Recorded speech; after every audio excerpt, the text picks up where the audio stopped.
네, 오늘은 이 말씀을 가지고 왕의 유기라고 하는 제목으로 말씀을 나누려고 합니다. 우리 한번 말씀을 따라해 볼까요? 왕의 유기, 영어로도 The King's Abandonment.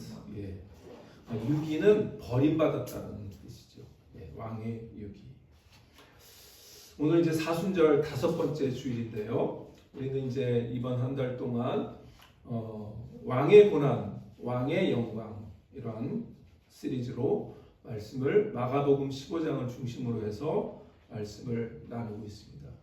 우리 지난주 몇 주간 동안에는 이 예루살렘의 그 한 새벽에 예수님께서 빌라도 그다음에 헤롯 이렇게 왔다 갔다 하시면서 재판을 받으시는 장면, 그리고 또 이제 바라바냐 예수냐라고 했을 때 유대인들이 바라바를 내어달라, 예수는 십자가에 못 박으라, 그런 외치는 소리, 그런 소리를 듣고, 그리고 결국 예수님은 바라바 이 빌라도에게 채찍질을 당하고 그리고 십자가에 못 박히도록 내어줌을 받은 그런 사건들을 지난주까지 우리가 살펴봤습니다. 이제 오늘은 드디어 골고다 언덕, 그 십자가 그 못 박히신 그 사건을 우리가 살펴봅니다. 오늘 보면 우리가 읽은 것처럼 오늘 본문은 제6시에라고 시작을 합니다. 6시는 그 당시에 우리 시간으로 말하면 정오 12시입니다.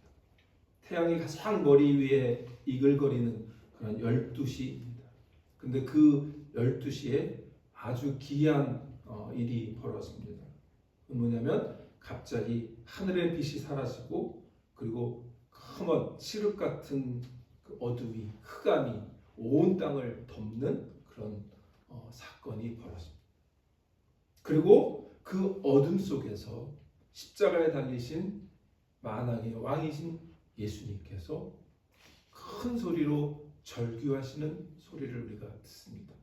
오늘 34절에 보니까 엘리 엘리 라마 사박다니, 아람어로 이를 번역하면 나의 하나님 나의 하나님 어찌하여 나를 버리시나이까 하는 뜻이라.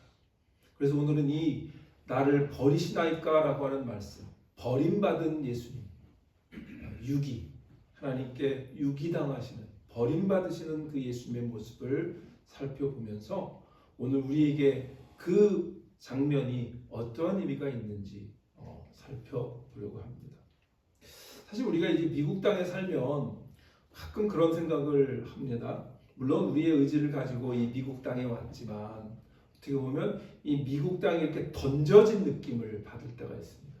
왜냐하면 우리는 한국 사람이고 한국이 우리의 어떤 국적이고, 그래서 항상 이 미국은 어떻게 보면 이방인으로 사는 그런 사람 그 현실이기 때문에 이렇게 던져진 느낌, 뭐 꼭 버려졌다는 느낌보다는 이 단절된 느낌이라고 그럴까요? 이런 느낌을 가끔 받을 때가, 항상 그렇지는 않지만 그런 느낌을 받을 때가 있죠. 특히 이제 예를 들면 미국의 어떤 미국에서 살면서 뭐 인종차별을 경험한다든가 언어의 장벽을 느낀다든가, 또 이제 한국의 어떤 그런 큰 일이 있을 때 가보지 못하고 뭐 이런 일들, 그런 일들이 있을 때 소외감도 느끼고 또 단절감도 느끼고 그런 느낌을 받습니다. 그러다 보면 또 외로워지기도 하고 하나님이 나와 함께 하시나 하고 의심을 하게 되기도 하고, 하나님이 나를 잊으셨나 라는 생각을 하게 되고, 그래서 사실은 그런 우리의 느낌과는 비교도 될 수 없는, 사실은 하나님께 철저히 버림받으시는 그 장면이 바로 오늘 예수님께서 십자가에서 큰 소리로 엘리 엘리 라마 사박다니 라고 외치시는, 하나님 나의 하나님 나의 하나님 어찌하여 나를 버리시나이까 라고 하는 그 절규의 음성.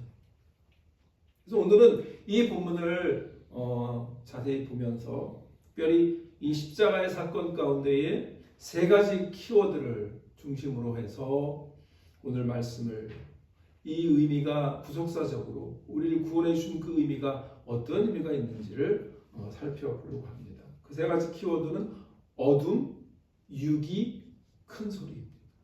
어둠, 유기, 큰 소리. 첫 번째 이제 키워드는 어둠입니다.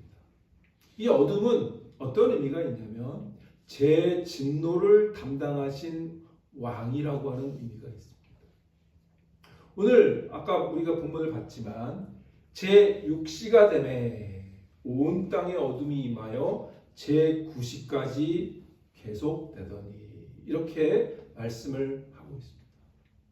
제6시 해가 가장 높은 곳에 뜬 정오입니다. 그 정오에 흑암과 같은 큰 어둠이 온 땅을 덮었다고 오늘 본문은 얘기합니다. 이게 도저히 있을 수 없는 자연현상입니다. 그래서 이제 이 사건을 복음서에 기록이 되어 있으니까 학자들도 그랬고 또는 과학자들도 이게 아마 계기일식, 일식, 그러니까 이 달이 해를 정면으로 가리는 그런 우리 한 2년 전에도 우리 계기일식이 있었잖아요. 그러니까 그런 사건이었을 거다. 그렇게 이제 얘기하려고 학자들이 그렇게 얘기하는 경우도 있었는데 사실은 이것은 과학적으로도요. 그리고 역사적으로도 실제로 일어났던 그런 역사적인 사건. 그런데 과학적으로 역사적으로 어떻게 증명이 되냐면 과학적으로는요. 이게 일식이 될 수가 없는 거예요. 왜냐하면 일식은 그 당시에 지금 이 사건이 일어난 게 언제냐면 6월절이거든요. 근데 6월절은 보름이래요. 보름. 그러니까 보름에는 이 일식이 절대 일어나지 않아요. 보름은 보름달이 큰 거니까 이 달이 해에게 가장 많은 그 빛을 받는 때잖아요. 그러니까 해를 가리는 게 아니라 정반대쪽에 있을 때 보름이죠. 그러니까 과학적으로요. 이건 일식으로 설명될 수 있는 사건이 아니에요. 그리고 또 일식은 길어봐야 몇 분이죠? 한 4분, 5분 이렇게 된다. 근데 지금 몇 시부터 몇 시까지? 6시부터 9시까지. 3시간이 온 땅이 어두워졌던 거죠. 그러니까 과학적으로도 이게 실제적으로 있었던 초자연적인 그러한 역사적인 사건이었다. 그리고 역사적으로도요. 몇몇 역사가들이 그 당시에 비기독교적인 역사가들, 탈루스, 플라곤 이런 사람들이 있었다 그래요. 그런 사람들이 이 세속 역사 이때 발생한 사건을 그 공식적으로 기록을 남긴 그런 역사적인 기록이 있습니다. 그러니까 이것은 달이 해를 가린 그런 일식이 아니라 창조주 하나님께서 직접 해를 가리신 그런 초자연적인 사건이라고 볼 수 있습니다. 그래서 우리가 오늘 이 십자가의 사건 가운데 처음 우리가 살펴보려고 하는 그 키워드는 어둠인데요. 이 어둠이 가지고 있는 의미가 무엇인가라는 것입니다. 성경에서요, 이 어둠은 종종 하나님의 침묵을 상징할 때가 있기 합니다. 그런데 오늘 이 상황처럼 태양이 가장 밝아야 하는 이 정오에 이 내린 3시간 동안의 암흑과 같은 어둠은 그런 하나님의 침묵이라기보다도 인간의 죄에 대한 하나님의 진노와 심판을 의미합니다. 여러분 출애굽 당시에 이집트에 내렸던 9번째 재앙이 뭐였죠? 그게 흑암이었죠. 그래서 그 흑암은 하나님께서 이 애굽 땅에 내린 그들의 죄에 대한 진노와 심판의 상징이었습니다. 그래서 이 암흑과 같은 어둠은 하나님의 심판, 하나님의 진노를 의미합니다. 그러니까 예수님께서 십자가에 달리실 때 이런 어둠이 내렸다라고 하는 것은 왕이신 예수님께서 친히 하나님의 죄를 향한 진노와 심판을 담당하셨음을 상징적으로 하나님께서 해를 가리시면서까지 증명하시고 보여주신 그런 기가 막힌 초자연적인 사건이었음을 우리가 깨닫게 됩니다. 그런데 제가 오늘 이 본문을 준비하면서 보니까 이 말씀이 그냥 이루어진 사건이라기보다도 구약에 예언된 말씀이 성취된 거예요. 어디냐면 아모스서. 아모스 8장 9절에 보면 8장 8절 9절을 보면 이로 말미암아 땅이 떨지 않겠으며 그 가운데 모든 주민이 애통하지 않겠느냐 온 땅이 강에 넘침같이 솟아오르며 애굽강같이 뛰놀다가 낮아지리라. 그러면서 우리 9절을 함께 읽겠습니다. 시작. 주 여호와의 말씀이니라. 그날에 내가 해를 대낮에 지게 하여 백주의 땅을 캄캄하게 하며. 이런 말씀이 아모스에 있었어요. 아모스는 여로보암 2세가 있던 그때에 활동했던 선지자인데 그 여로보암 2세가 하나님 앞에서 엄청난 죄악을 범했던 왕이죠. 그래서 그 어둠을 얘기하시면서 그 심판을 얘기하는데 역사적으로요. 이 시기에 실제적으로 어둠이 내렸다는 그런 역사적인 기록이 있어요. 근데 아마 그거는 일시기였을 확률이 높죠. 길게 기록되어 있지는 않으니까. 그러나 어쨌든 하나님의 일식을 통해서든 그 어둠을 경험케 하셨어요. 그런데 우리가 예언서는요. 그 당대를 향한 예언이기도 하지만 그 후대의 이중적인 의미를 가집니다. 그래서 이 아모스의 예언은 그 당대 유대 백성을 위한 심판의 예언이기도 했지만 앞으로 있을 예수 그리스도의 그 하나님께 완전히 버려지시는 캄캄한 흑암 가운데 하나님의 진노를 그 몸에 다 담당하시는 그 사건을 미리 예언한 아모스의 말씀이 성취되고 있는 거예요. 그래서 아모스의 예언처럼 하나님은 가장 밝은 이 대낮에 해를 지게 하심으로 이 땅에 하나님의 심판을 선포하고 계시는데 그 심판을 십자가상에서 예수님께서 홀로 다 담당하고 계신다라고 하는 거예요. 우리가 받아야 할 그 죄악에 대한 심판과 진노를 예수님께서 캄캄한 그 흑암 가운데 십자가에 못 박히심으로 그 심판을 담당하신 것. 그것이 십자가 사건의 의미고 어둠의 의미고 사순절의 의미입니다. 이 어둠은 하나님께서 사랑하시는 그 독생자 예수 그리스도의 죽음을 애통해 하시는 애통과 고통의 상징이기도 해요. 그러니까 하나님이 자기를 사랑하시는 그 아들을 완전히 버리시는 거죠. 왜 버리십니까? 하나님 아버지께서 왜 자기 사랑하시는 독생자 예수를 그렇게 철저하게 버리실까요? 우리를 살리기 위해서 버리신 거죠. 죄 없으신 아들 예수 그리스도께서 그 하나님의 진노의 잔을 다 마시신 거죠. 그리고 우리를 구원해 주시기 위하여 친히 저주를 십자가에서 다 홀로 받으신 사건, 그것이 어둠이 상징하고 있는 그런 구속적인 의미인 것을 우리가 기억해야 될 줄 압니다. 그래서 바울이 이렇게 얘기하는 거예요. 갈라디아서 3장 13절에 같이 읽겠습니다. 시작. 그리스도께서 우리를 위하여 저주를 받았다 하사 율법의 저주에서 우리를 속량하셨으니 기록된 바 나무에 달린 자마다 저주 아래에 있는 자라 하였습니다.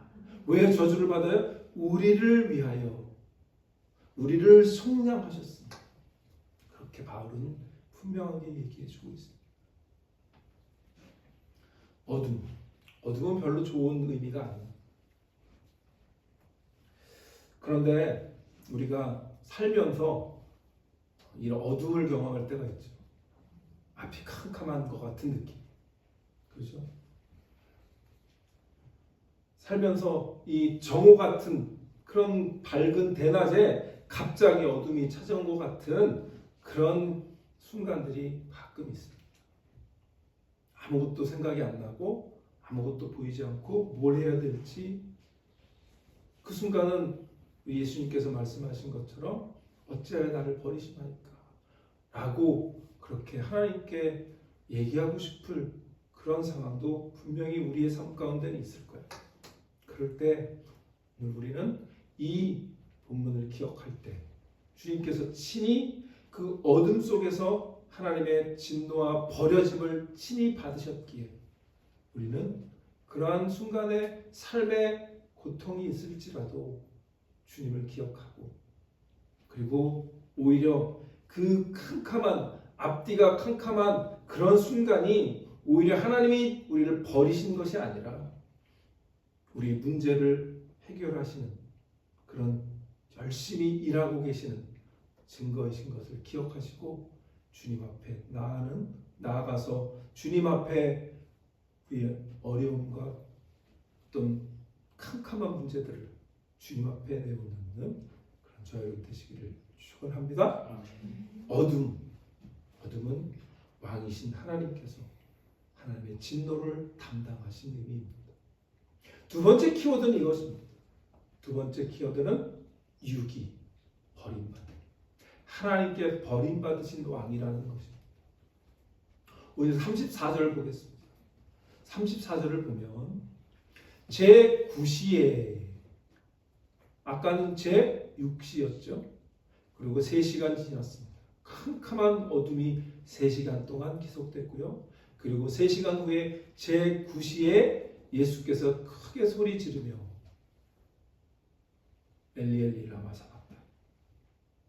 그런데 여기서 먼저 우리가 기억해야 될 9시가 있습니다. 9시는 아까 6시가 정오였으니까 9시는 몇 시입니까? 오후 3시죠. 그러면 이 오후 3시가 무슨 의미가 있을까? 오후 3시는요. 이 시간에 성전에서 매일 오후 번제를 드리던 시간이었어요. 그래서 어린 양을 잡던 시간. 특히 이때는 6월절 어린 양을 잡던 시간입니다.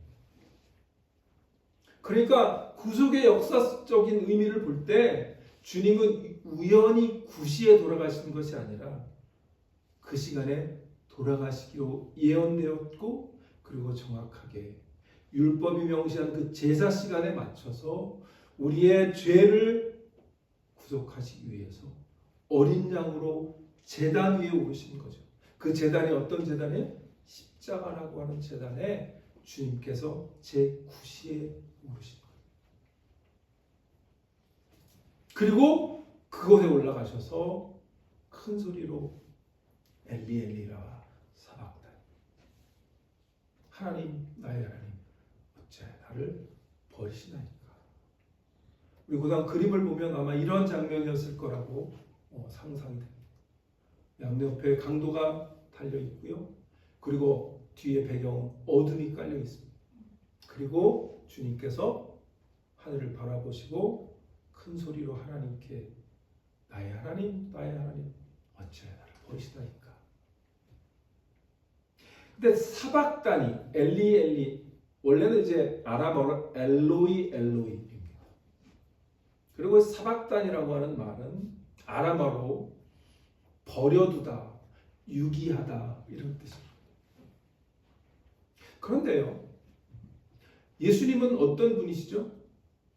성부, 성자, 성령, 삼위일체 하나님. 태초부터 창조 전부터 예수님은 성부와 성자와 성령의 한 분으로서 전혀 한 번도 서로 떨어진 적도 없고 단절된 적도 없고 심지어 이 땅에 공생에 사시는 동안에도 하나님을 아버지라 부르면서 계속해서 교제하셨던 그런 관계가 유지됐던 예수님과 하나님의 관계입니다. 그런데 이 십자가에서 우리의 죄를 대신하여 죽으시는 그 순간에, 그러니까 말하면 우리의 죄가 예수님께 옮겨지는 전가된다 그러죠.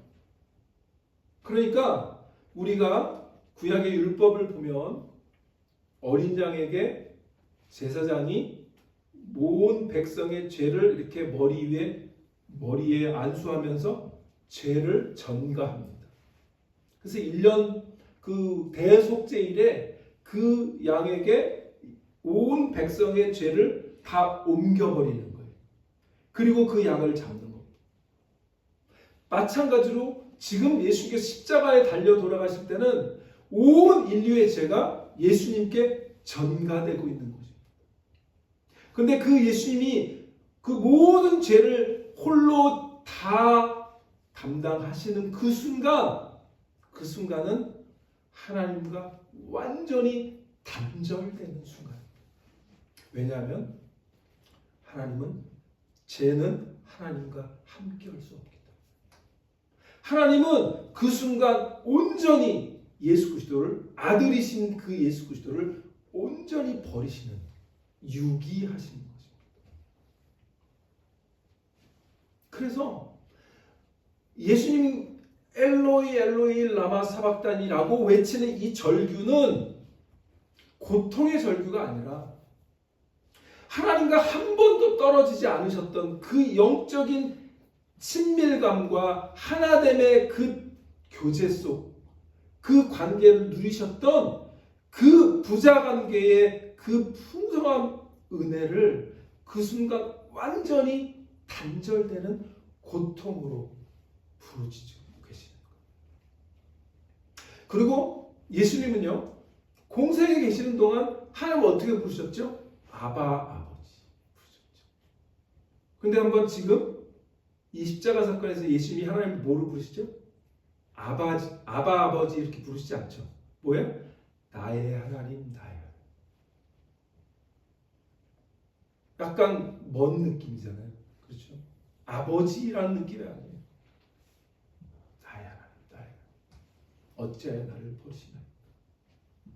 하나님과의 친밀한 교제가 완전히 끊어지고 버림받으시는. 그리고 이 순간만큼은 하나님은 예수 그리스도 앞에서 재판장이시고 예수님은 하나님 앞에서 온전한 죄인으로 서 계시는 거예요. 죄가 없으시지만 버림받으신 그 장면이 바로 십자가의 사건입니다. 그런데 아까 이 아모스의 예언의 성취처럼 이 예수님의 절규도 어찌하여 나를 버리시나이까 라고 하는 이 십자가의 외침도 역시 다윗의 시를 통해서 예언되었던 말씀입니다. 그게 시편 22편. 우리 한번 같이 읽겠습니다.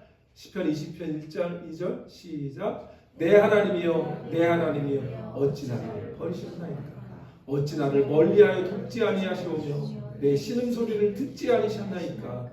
내 하나님이여 내가 낮에도 부르짖고 밤에도 잠잠하지 아니하오나 응답하지 아니하시나이까. 다윗이 광야에서 사울 왕을 피해서 도망 다닐 때, 그리고 아들 압살롬의 배신으로 인해서 도망 다닐 때 그런 지었던 시들입니다. 하나님께 얼마나 나를 구해달라고 외쳤겠어요. 그런데 하나님은 침묵하십니다. 응답하지 않으십니다. 그래서 다윗은 하나님 앞에 하나님, 나의 하나님, 나의 하나님, 어찌 나를 버리셨나이까 라고 외쳤습니다. 그런데 다윗은 자신도 모르게 앞으로 있을 예수님의 십자가상에서의 결규를 예언하게 된 거예요. 그리고 그 다윗의 후손으로 오신 주님께서 똑같이 십자가상에서 다윗이 수천 년 전에 외쳤던 그 외침을 동일하게 하나님께 외치고 있는 겁니다. 하나님께 철저히 버림받은 예수 그리스도의 모습, 이것이 유기의 모습입니다. 왕이신데 하나님께 온전히 버림받으신 왕, 그것이 십자가의 죽으신 그 사랑의 의미인 줄 기억하시기를 바랍니다. 그럼 왜 예수님이 이렇게 철저히 버림받으셨어요? 한 가지 이유죠. 우리가 하나님께 버림받지 않기 위해서. 우리가 하나님께 버림받지 않고 우리가 하나님의 자녀가 되기 위해서. 하나님, 나의 하나님 예수님께서 그 부르셨지만 우리는 나의 아버지, 아버지라고 부를 수 있도록 하기 위해서 주님께서 친히 십자가에서 하나님께 아버지라고 부르지 않고 버림받으시는 그 유기의 사건, 그것이 오늘 우리가 살펴보는 십자가의 사건입니다. 그래서 바울이 로마서에서 이렇게 우리에게 확증합니다. 너희는, 같이 읽겠습니다. 너희는 다시 무서워하는 종의 영을 받지 아니하고 양자의 영을 받았습니다. 우리가 아빠, 아버지라고 부르짖느니라. 아멘.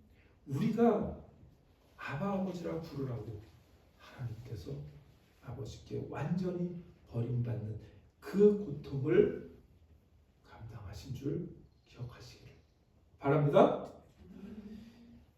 마지막으로 세 번째 키워드는 큰 소리입니다. 예수님이 이미 엘리 엘리 라마 사박다니라고 큰 소리로 외치셨죠. 그런데 또 다시 한번 큰 소리로 외치십니다.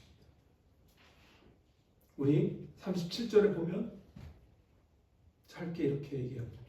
예수께서 큰 소리를 지르시고 숨지시니라. 다시 한번 큰 소리를 지르십니다. 근데 여기서 숨지시니라라고 하는 말에 원어는 말이에요. 헬라 원어는 에크프네오라고 하는 단어인데요. 이게 단순히 죽었다라고 하는 의미 아니라 숨을 내쉬다라는 뜻입니다. 그러니까 큰 소리를 지르시고 숨을 내쉬셨다라는 말인데 그 의미는 자기의 영혼을 밖으로 내보내셨다라는 뜻이에요. 그래서 적극적으로 능동적으로 내보내신 의미예요. 다시 말하면 주님이 생명을 빼앗긴 것이 아니라 스스로 내어주신다라고 하는 의미예요. 주님이 사망 권세에 끌려가시는 것이 아니라 자신의 영혼을 하나님께 기꺼이 내어주신 사건. 그것이 큰 소리를 지르시고 숨지셨다는 사건. 그리고 여기에 큰 소리가 마가복음에는 그냥 큰 소리라고 얘기만 돼 있지만 다른 복음서, 특별히 요한복음에는 뭐라고 기록되어 있냐면 요한복음 19장 30절 같이 읽겠습니다. 예수께서 신포도주를 받으신 후에 이르시되 다 이루었다 하시고 머리를 숙이니 영혼이 떠나갔습니다. 여기서 뭐라고요? 다 이루었다. 마가복음이 큰 소리, 그 큰 소리가 It is finished. 큰 소리로. 그래서 이 큰 소리의 의미는 세 번째 어떤 의미냐면 구속의 사명을 다 이루신 의미인 겁니다. It is finished. 내가 이 땅에 온 목적, 사명, 그것을 다 이루었다라고 말씀하십니다. 결국은 주님은 이 십자가에서 캄캄한 어둠 가운데 하나님께 완전히 버림을 받으시면서 그리고 그곳에서 온갖 조롱을 받고 옷이 찢기고 그리고 제비뽑기를 당하고 그리고 창으로 이 옆구리가 찢기우면서 온 몸에서 물과 피를 다 쏟으시고 그리고 주님이 다 이뤘다라고 말씀하십니다. 그리고 자신의 영혼을 하나님께 맡기신 거예요. 그리고 이 큰 소리 우리가 다음 주에 보겠지만 이 큰 소리는 결국 성소의 휘장을 위에서부터 아래로 찢는 놀라운 구원의 구속의 권능의 큰 소리였음을 우리가 기억해야 합니다. 그래서 그것 때문에 우리가 제사장이 아니라, 그리고 율법이 아니라, 제사가 아니라 하나님께 직접 나아가는, 아바 아버지라 부르며 하나님께 직접 은혜의 자리로 나갈 수 있는 그런 하나님의 자녀가 되었음을 선포하시는 그런 하나님의, 예수님의 큰 소리인 것을 우리가 기억해야 될 줄 믿습니다. 그리고 이 온전한 사명을 다 이루신 사건은, 이 주님의 마지막 큰 소리는 우리에게 새로운 생명을 부어주시는, 새로운 삶을 우리에게 허락해 주시는 하나님의 사랑의 확증이셨습니다. 그래서 사도 바울은 이 사건을 뭐라고 얘기합니까? 로마서 5장 8절 같이 읽겠습니다. 우리가 아직 죄에 되었을 때에 그리스도께서 우리를 위하여 죽으심으로 하나님께서 우리에 대해 자기의 사랑을 확증하셨느니라. 아멘. 제 말씀을 맺습니다. 오늘 우리는 십자가 위에서 가장 고독하게 버림받으신 왕의 유기, 버림받으신 왕의 모습을 살펴봤습니다.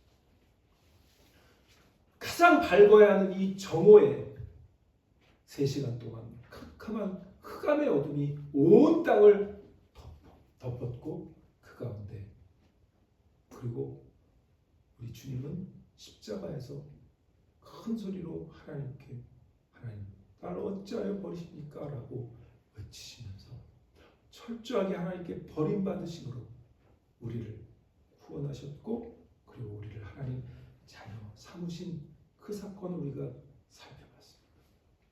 이 사순절 마지막 고난주간을 앞두고 있는데, 이 한 주간 우리의 삶이 아무리 힘들고 그리고 외롭고 지칠 때가 있을지라도 이 골고다 언덕 위에서 제 구시에 큰 소리로 하나님께 외치며 다 이루었다라고 사명을 완수하신 예수 그리스도의 십자가의 구속의 은혜를 기억하는, 그래서 내가 너를 위해 버림받았으니 너는 이제 나의 자녀다 라고 외치는 주님의 음성을 듣고 승리하며 이 주님의 부활절을 준비하는 그런 이 사순절 기간, 그리고 다음 주 고난주간 되시기를 주님의 이름으로 축원합니다. 기도하겠습니다.